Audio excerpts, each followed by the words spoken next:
Assalamualaikum warahmatullahi wabarakatuh. Perkenalkan, nama saya Angga Wijaya.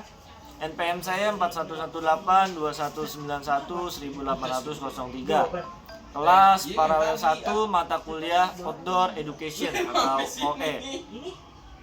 Di sini saya akan menjawab beberapa pertanyaan untuk memenuhi tugas UAS Outdoor Education. Pertanyaan pertama yaitu jelaskan definisi survival menurut beberapa ahli. Di sini ada 3 ahli. Yang pertama itu menurut Collett pada tahun 1994. Analisis survival adalah suatu metode yang berhubungan dengan waktu, mulai dari time origin atau start point sampai dengan terjadinya kejadian khusus atau end point. Data yang diperoleh di bidang kesehatan merupakan pengamatan terhadap pasien yang diamati dan dicatat waktu terjadinya kegagalan dari setiap individu. Dan yang kedua yaitu menurut Guo pada tahun 2010. Analisis survival adalah salah satu metode statistik yang dapat digunakan untuk menjawab pertanyaan apakah dan kapan suatu kejadian atau event menarik terjadi. Dan yang ketiga di sini menurut Jack Perry dan juga Ozoje pada tahun 2012, dalam analisis survival ada istilah failure atau meskipun peristiwa sebenarnya mungkin saja sukses, yaitu suatu kejadian di mana tercatatnya kejadian yang diinginkan dalam menentukan waktu survival. Dan yang kedua yaitu pertanyaan kedua, sebutkan 3 prinsip dasar survival dan juga dijelaskan. Di sini ada 3 prinsip dasar survival. Yang pertama yaitu sikap mental positif, yaitu kemampuan bertahan hidup dalam keadaan survival sebenarnya, itu paling utama. Dan yang kedua yaitu perlindungan atau shelter. Di sini dijelaskan yaitu dingin dan panas adalah musuh untuk bertahan hidup. Exposure ke elemen dapat sangat berbahaya sehingga tubuh Anda harus mendapatkan perlindungan sebaik mungkin.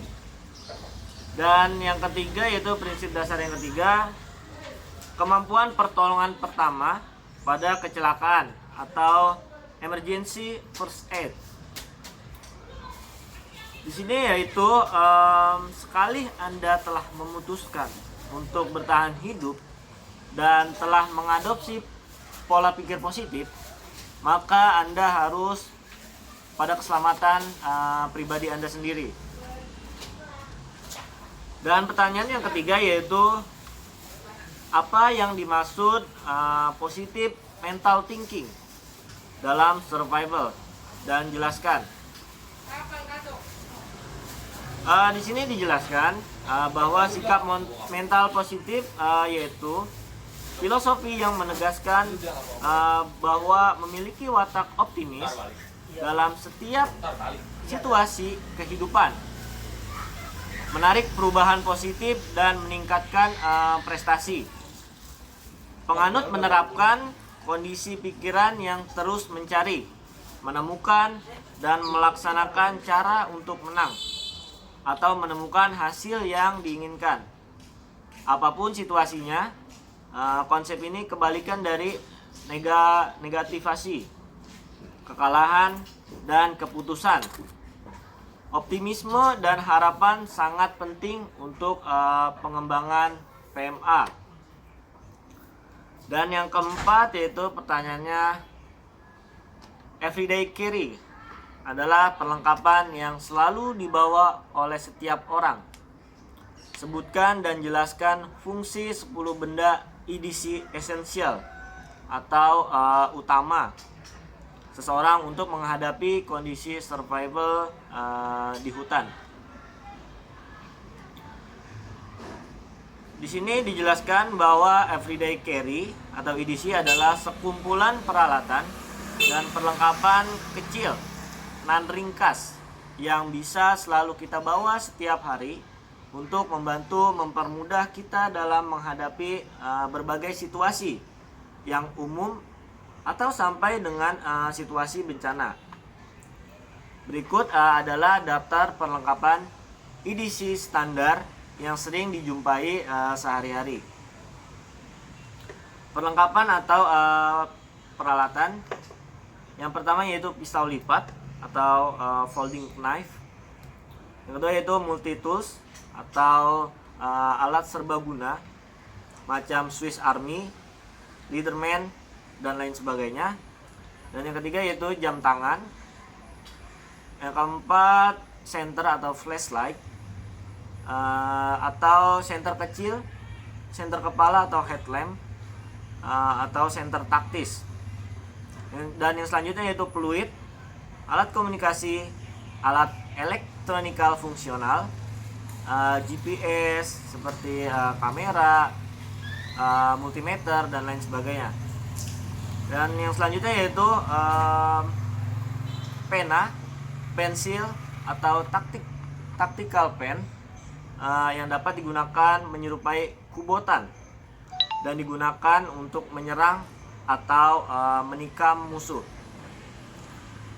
Selanjutnya ada notebook, tali, kain lap, korek api atau fire starter, aksesoris lainnya seperti gunting kuku, gunting lipat, karabiner, dan selanjutnya yaitu ada alat pertahanan diri seperti pepper spray, stun gun, taze dan lain sebagainya.